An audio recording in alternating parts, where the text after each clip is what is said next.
A very good afternoon, viewers. Welcome to the latest episode of Thoughtful Leaders, an initiative on the thoughts of education at College Dunia.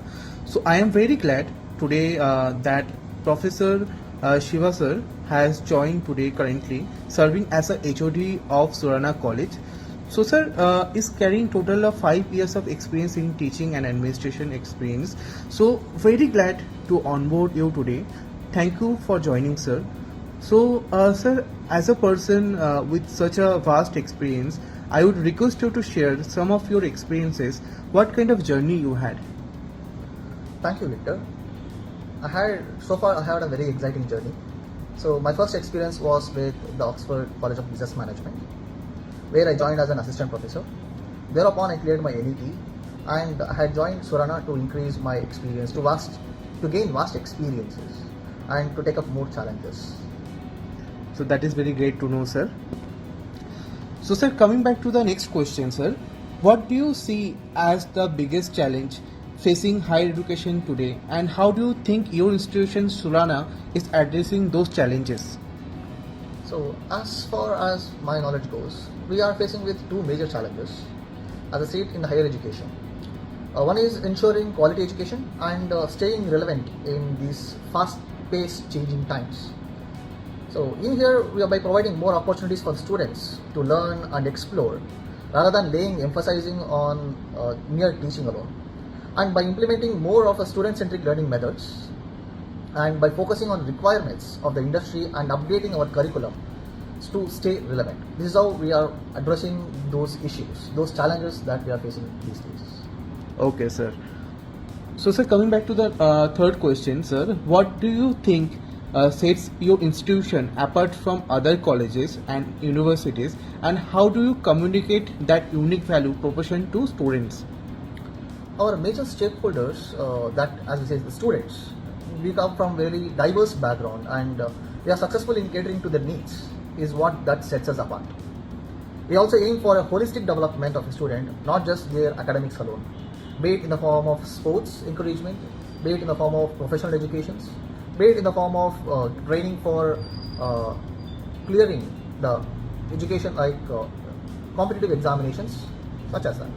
So we offer value-added courses and encourage students to take up add-on courses which will make them feel confident and that they can take on any other challenges that the life throws upon them.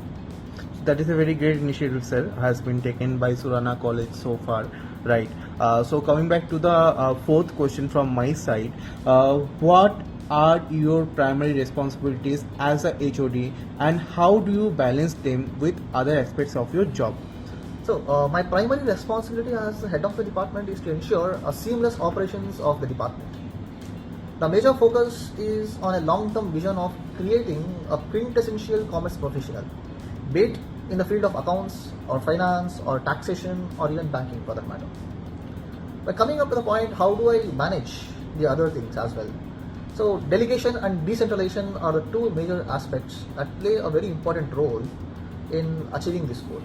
At the same time, I have a very good team which will definitely take care of the department even with all the various other activities as well. Okay, sir. That is very great, sir. So, sir, coming back to the next question, sir. How do you approach decision making in your role, and how do you balance the needs of different stakeholders when making difficult decisions? Decision making becomes very important. So, the very brunt of the aftermath lies solely on the decision maker, and hence, it is very important to understand the significance of taking a right decision. I follow what my mentors has laid out for me, a more participative way of decision making. Look into what is expected outcome from the underlying issue. So when a student comes up with an issue, so we'll look up at various other aspects. So what is the expected outcome of the issue? And then considering the opinions and the views of all the stakeholders that is involved in the decision. And then taking them into conference before announcing the decision. There is always a via media solution. One should always be able to bring all the stakeholders to agree on that. That is what decision making is all about. So, sir, that is great to know, sir. Thank you so much so far, Shiva, sir. So, coming back to the last question, sir, like any suggestion you would like to give to the current generation or current youth and the aspiring students who are looking for this kind of courses and information for Surana College? Two suggestions that I would like to make in generic. One is about the integrity, the other one is about ethics. It is all that matters. Integrity is in every work they do. One should always remember that to have their integrity rock solid, even when it seems like there is no one watching over them. And ethics, one should never leave ethics. Always be a morally upright person. This is the two suggestions that I would like to make to each and every student out there. So, sir, with this question, I have one more similar question with this. What advice would you give to someone who is interested in pursuing a career in higher education, administration, and how do you see the field evolving in the years to come? So, when an opportunity comes with respect to higher education presents itself, I would suggest them to seize it and utilize the opportunity. It helps in building a good profile, and one can always benefit with a deeper insights into the field of their interest. From a more when I like about the evolution of it, from a more generic courses with offering one or two specializations at the end of the final year, now we are looking at the focus that has been shifted from curating and designing an entire specific programs. For example, having MCom with specialization earlier only with finance or accounts. Now we have MCom in finance and accounts, MCom in data analytics. So MCom with purely in investment banking.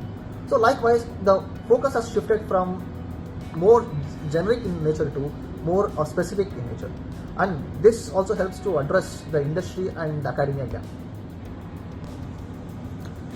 When it comes to the opportunities, career opportunities when pursuing the MCom graduates has a very wide opportunities in career. They can go for teaching undergraduates, postgraduates, even professional courses for that matter. They can pursue professional courses along with the MCom, which can help them out in more getting more exposure to the corporate sector. And they can work in the field of accounts, auditing, taxation, assurance, the field of banking, investment banking, management. All there are vast avenues that is available for an MCom student to actually go out and explore altogether. So, thank you so much, sir. It is my pleasure to have onboarded you today. Glad to know that how you are helping students and your colleges, right? And it is a great interview, sir. Thank you so much for joining. Thank you, Victor.